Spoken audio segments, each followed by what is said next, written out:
ಸ್ನೇಹಿತರೆ, ಯಶೋಧ ಚಾನಲ್ಗೆ ತಮಗೆಲ್ಲರಿಗೂ ಸ್ವಾಗತ. ಮಹಾಭಾರತ ಕಥಾಮೃತ ಮುಂದುವರೆದ ಭಾಗ ನೋಡೋಣ ಬನ್ನಿ. ಧರ್ಮವ್ಯಾಧನ ಮುಂದುವರೆದ ಪ್ರವಚನ.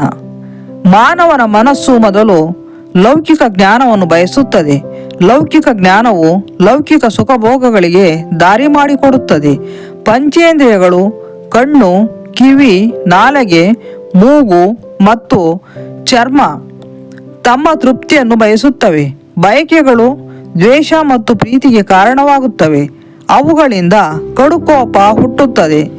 ಕೋಪಕ್ಕೆ, ರಾಗದ್ವೇಷಗಳಿಗೆ, ಪ್ರೀತಿ ಕಾಮನೆಗಳಿಗೆ ವಶನಾದ ವ್ಯಕ್ತಿಯು ಧರ್ಮದಿಂದ ವಿಮುಖನಾಗುತ್ತಾನೆ. ಅವನು ಯಾರ ಮಾತನ್ನು ಕೇಳುವುದಿಲ್ಲ. ಮೌನದಿಂದ ಅಥವಾ ದೋಷರಹಿತ ತರ್ಕದಿಂದ ಬುದ್ಧಿ ಹೇಳಲು ಬಂದವರ ಬಾಯಿ ಮುಚ್ಚಿಸುತ್ತಾನೆ. ಕಾಮ ಬಯಕೆಗಳು ಮತ್ತು ಮಮಕಾರ ಇವುಗಳ ಸ್ವಭಾವವನ್ನು ಅರಿತವನಿಗೆ ನಿಜವಾದ ಸಂತೋಷ ಮತ್ತು ಸಂತೋಷಗಳ ಭ್ರಮೆಯ ನಡುವಣ ವ್ಯತ್ಯಾಸಗಳನ್ನು ಅರಿತವನಿಗೆ ಧಾರ್ಮಿಕ ವಿಧಿಗಳಲ್ಲಿ ತೊಡಗಿಕೊಳ್ಳುವುದು ಸಾಧ್ಯವಾಗುತ್ತದೆ. ಧರ್ಮವ್ಯಾಧನ ಪ್ರವಚನದಿಂದ ಕೌಶಿಕನು ಸಂತುಷ್ಟನಾದನು. ಅವನು ಪ್ರಶಂಸೆಯನ್ನು ಮಾಡಿದನು. ಧರ್ಮವ್ಯಾಧನು ಹೇಳಿದ, ಬ್ರಾಹ್ಮಣನೇ, ನನ್ನನ್ನು ಈ ಎಲ್ಲ ತಿಳುವಳಿಕೆಗಳಿಂದ ಅನುಗ್ರಹಿಸಿರುವ ಧರ್ಮಾಚರಣೆಯನ್ನು ನೀನೇ ಸ್ವತಃ ನೋಡಬಹುದು.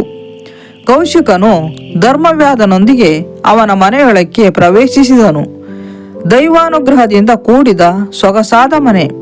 ಶುಭ್ರ ಶ್ವೇತ ವಸ್ತ್ರಧಾರಿಗಳಾಗಿದ್ದ ಧರ್ಮವ್ಯಾಧನ ತಂದೆ ತಾಯಿಯರು ಭೋಜನಾನಂತರ ವಿರಮಿಸುತ್ತಿದ್ದರು. ಧರ್ಮವ್ಯಾಧನು ತಂದೆ ತಾಯಿಯರ ಪಾದವನ್ನು ಮುಟ್ಟಿ ನಮಸ್ಕರಿಸಿದನು. ಅವರು ಹೀಗೆ ಆಶೀರ್ವದಿಸಿದರು. ಧರ್ಮಾತ್ಮ, ಏಳು. ನಿನ್ನ ಧರ್ಮವು ನಿನ್ನನ್ನು ಕಾಪಾಡಲಿ. ನಿನ್ನ ಭಕ್ತಿ ಶ್ರದ್ಧೆಗಳಿಂದ ನಮಗೆ ತೃಪ್ತಿಯಾಗಿದೆ. ದೀರ್ಘಾಯುಷಿಯಾಗಿ ಬಾಳು.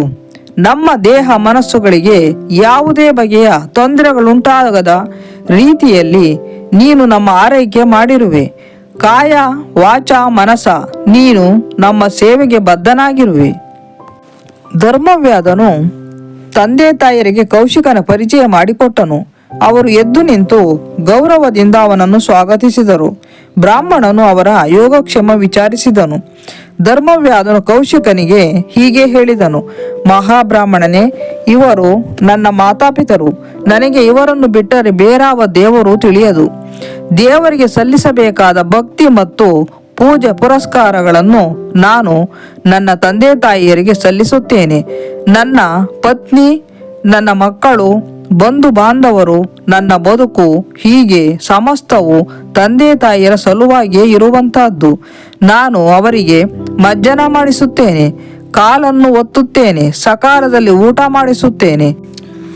ಸರ್ವದಾ ಅವರು ಸುಖಿಯಾಗಿರುವಂತೆ ನೋಡಿಕೊಳ್ಳುವುದು ನನ್ನ ಪರಮ ಕರ್ತವ್ಯವೆಂದು ನಂಬಿದ್ದೇನೆ. ಮೋಕ್ಷ ಬಯಸುವವರಿಗೆ ಗುರುಗಳು 5: ತಂದೆ, ತಾಯಿ, ಅಗ್ನಿ, ಆತ್ಮ ಮತ್ತು ಜ್ಞಾನದ ಬೆಳಕು ತೋರುವ ಗುರುಗಳು. ಶ್ರದ್ಧೆಯಿಂದ ಈ 5 ಗುರುಗಳ ಸೇವೆ ಮಾಡುವವನು ಪರಮ ಪುಣ್ಯವನ್ನು ಗಳಿಸುವನು. ಧರ್ಮವ್ಯಾಧನು ತನ್ನ ಮಾತನ್ನು ಹೀಗೆ ಮುಂದುವರಿಸಿದನು.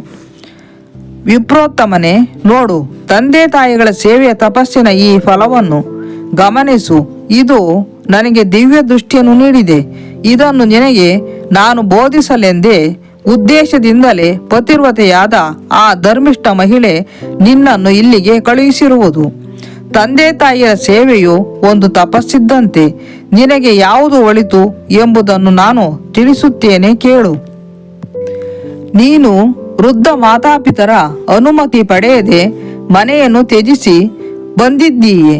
ಬಹುಶಃ ಅದು ವೇದಾಧ್ಯಯನದ ಸಲುವಾಗಿ ಇದ್ದೀತು. ಆದಾಗ್ಯೂ ನೀನು ಅವರ ಮನ ನೋಯಿಸಿರುವೆ. ಅವರು ಕಣ್ಣು ಕಾಣದವರು, ದುಃಖಿತರು. ಈಗಿಂದೀಗಲೇ ಅವರಲ್ಲಿಗೆ ಹೋಗು. ಅವರ ಸೌಖ್ಯವನ್ನು ನೋಡಿಕೋ. ನೀನು ಸಾಮಾನ್ಯ ಮನುಷ್ಯನಲ್ಲ, ತಪಸ್ಸು ಮಾಡಿದವನು. ನಿನ್ನ ಮನಸ್ಸು ಧರ್ಮದಲ್ಲಿ ಸ್ಥಿರವಾಗಿದೆ. ಆದಾಗ್ಯೂ ನಿನ್ನ ತಪಸ್ಸು ಮತ್ತು ವೇದಾಧ್ಯಯನಗಳಿಂದ ನಿನಗೆ ಏನೂ ಪ್ರಯೋಜನವಾಗಿಲ್ಲ. ನೀನು ನಿನ್ನ ತಂದೆ ತಾಯಿರನ್ನು ಉಪೇಕ್ಷೆ ಮಾಡಿದ್ದರಿಂದಾಗಿ ತಪಸ್ಸು, ವೇದಾಧ್ಯಯನಗಳ ಫಲ ನಿನಗೆ ಸಿಕ್ಕಿಲ್ಲ. ಈ ಮಾತುಗಳು ಕೌಶಿಕನಲ್ಲಿ ದುಃಖವನ್ನು ಉಂಟು ಮಾಡಿದವು. ಅವನು ತನ್ನ ಲೋಪದೋಷಗಳನ್ನು ಒಪ್ಪಿಕೊಂಡ. ಧರ್ಮವ್ಯಾಧನ ಭೇಟಿಯಾದದ್ದು ತನ್ನ ಸುದೈವ ಎಂದು ಭಾವಿಸಿದ.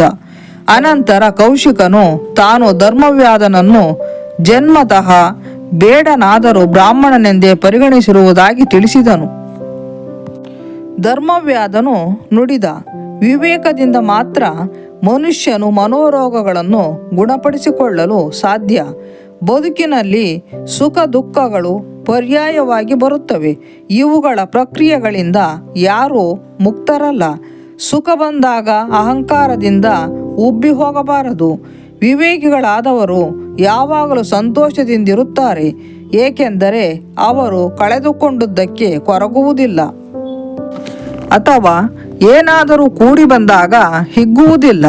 ಯಾರು ತನ್ನ ಗಮ್ಯಸ್ಥಾನ ತಲುಪುವ ಸಿದ್ಧತೆಯಲ್ಲಿರುತ್ತಾರೋ ಅವರು ಗುರಿಯತ್ತ ಸಾಗಿದಂತೆ ಮಾನಸಿಕವಾಗಿ ಹಿಗ್ಗುವರು.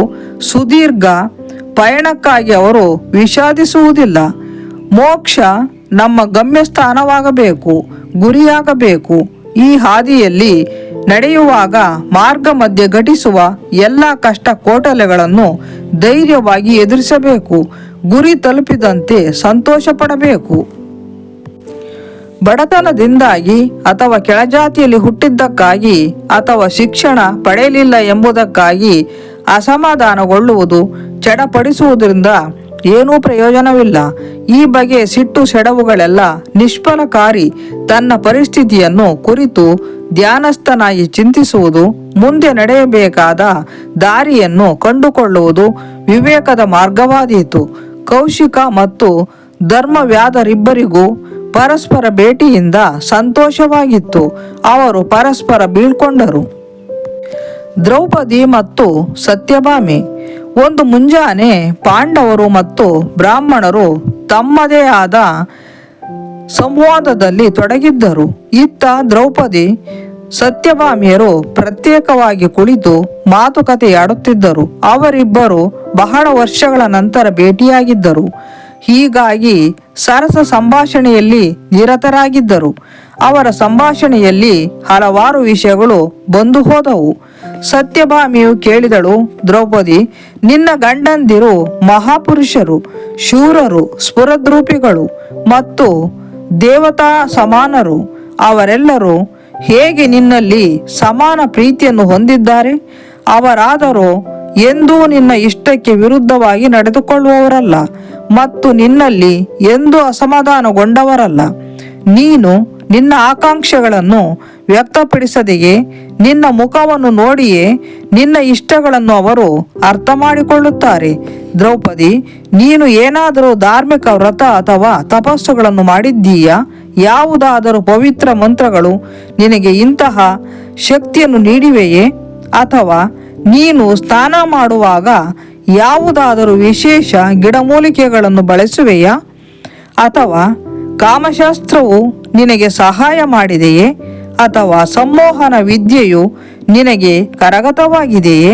ಪಾಂಡವರು ಹೇಗೆ ನಿನ್ನವರಾಗಿರುವರೋ ಹಾಗೆ ಕೃಷ್ಣನು ಸದಾ ನನ್ನವನಾಗಿರಬೇಕೆಂಬ ಹಂಬಲ ನನಗಿದೆ. ನಿಜವನ್ನು ಹೇಳು. ದ್ರೌಪದಿಯು ಉತ್ತರಿಸಿದಳು, ಸತ್ಯಭಾಮೆ, ಕೆಟ್ಟ ಚಾಳಿಯ ಹೆಂಗಸರು ಅನುಸರಿಸುವ ಅಸಭ್ಯ ರೀತಿ ನೀತಿಗಳ ಬಗ್ಗೆ ಅವುಗಳ ಗಾಳಿ ಗಂಧಗಳು ತಿಳಿಯದ ನನ್ನಂತಹವಳು ಏನೆಂದು ಉತ್ತರಿಸುವುದು? ಕೃಷ್ಣನಂತ ಧಾರ್ಮಿಕ ಪುರುಷನ ಪತ್ನಿಯಾದ ನೀನು ಇಂತಹ ಪ್ರಶ್ನೆಗಳನ್ನು ಕೇಳಲೂಬಾರದು. ನಿನ್ನ ಗಂಡನನ್ನು ಅಪನಂಬಿಕೆಯಿಂದ ನೋಡುವ ಈ ಪ್ರವೃತ್ತಿ ನಿನಗೆ ಶೋಭೆ ತರುವಂಥದ್ದಲ್ಲ. ಸತ್ಯಭಾಮೆ, ನಾನು ಬಿಚ್ಚು ಮನಸ್ಸಿನಿಂದ ಹೇಳುತ್ತಿದ್ದೇನೆ. ಪತಿಗೆ ನಿಷ್ಠಳಾಗಿರುವ ಸ್ತ್ರೀಯು ಹಮ್ಮು ಬಿಮ್ಮು, ಆಸೆ, ಆಕಾಂಕ್ಷೆ ಮತ್ತು ಕೋಪವನ್ನು ತ್ಯಜಿಸಬೇಕು. ನಾನು ಅವುಗಳನ್ನು ಸಂಪೂರ್ಣವಾಗಿ ತ್ಯಜಿಸಿದ್ದೇನೆ. ನಿಷ್ಠೆಯಿಂದ ಪಾಂಡವರನ್ನು ಅವರ ಇತರ ಪತ್ನಿಯರನ್ನು ಸೇವಿಸುತ್ತೇನೆ. ನಾನು ನನ್ನ ಸ್ವಂತ ಆಸೆಗಳನ್ನು ಹತ್ತಿಕ್ಕುತ್ತೇನೆ. ಅವರ ಸೇವೆಯಲ್ಲಿ ನನ್ನ ಮನಸ್ಸು ಮಗ್ನವಾಗಿರುತ್ತದೆ. ನಾನು ಹಮ್ಮು ಬಿಮ್ಮುಗಳನ್ನು ತ್ಯಜಿಸಿ ಪ್ರತಿ ಕ್ಷಣವೂ ನನ್ನ ಗಂಡಂದಿರ ಮನಸ್ಸನ್ನು ಅರಿಯಲು ಪ್ರಯತ್ನಿಸುತ್ತೇನೆ. ನಾನು ಹೇಯ ಮಾತುಗಳನ್ನಾಗಲಿ ಸುಳ್ಳನ್ನಾಗಲಿ ಹೇಳುವುದಿಲ್ಲ. ಅವರಲ್ಲಿ ಸಂಶಯ ಮೂಡಿಸಬಹುದಾದ ರೀತಿಯಲ್ಲಿ ಅನ್ಯರೊಂದಿಗೆ ನಾನು ನಡೆದುಕೊಳ್ಳುವುದಿಲ್ಲ. ಅವರನ್ನು ಸಂಪೂರ್ಣ ನಿಷ್ಠೆಯಿಂದ ಸೇವಿಸುತ್ತೇನೆ. ನನ್ನ ಮಟ್ಟಿಗೆ ಯಾವ ದೇವತೆ, ಗಂಧರ್ವ ಅಥವಾ ಮನುಷ್ಯ, ವೈಭವದ ಉಡುಪು ತೊಟ್ಟವರು, ಯುವಕರು, ಶ್ರೀಮಂತರು, ಪಾಂಡವರಿಗಿಂತ ಮಿಗಿಲಾದವರಲ್ಲ.